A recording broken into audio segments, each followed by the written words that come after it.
When you think of men's health, you don't immediately think of skin cancer, but statistics show that skin cancer is the cancer men are most likely to face.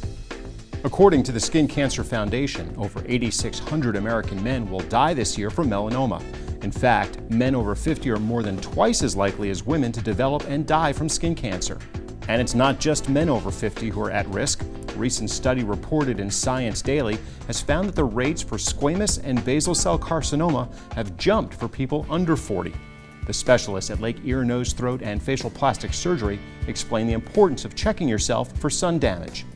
The three biggies, so to speak, are basal cell, squamous cell, and melanoma. Statistically, I'd say basal cell probably is about 70% of all skin cancers, squamous cell about 20%, melanoma 5%, and then a hodgepodge of oddball varieties, rarities, the other remaining 5%. Melanoma is the biggie in the fact that it is the most dangerous. So luckily it's not the most prevalent. It can spread throughout the body and it can kill you. Number one cause, obviously, is sun exposure.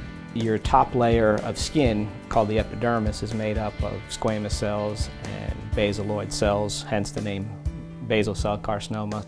Squamous cell, and then melanocytes, which provide the pigment to the skin, is the melanoma.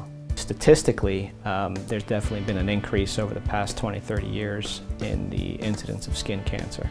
Most likely that's due to just the damage to the ozone that's been done over the years, as well as some of the practices that were encouraged earlier in years, such as it was considered healthy to go out and bake in the sun and to slather on baby oil and put the iodine on, and sunblock, what is that? In my opinion, the areas that are sun exposed, your face, your forearms, the higher SPF, the better.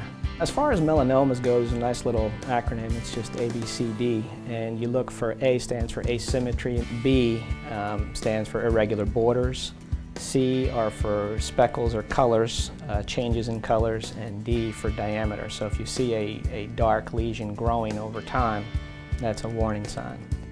For more information on the services offered at Lake Ear, Nose, Throat, and Facial Plastic Surgery, click the Skin Cancer Screenings story link on our homepage, yourhometownhealth.com.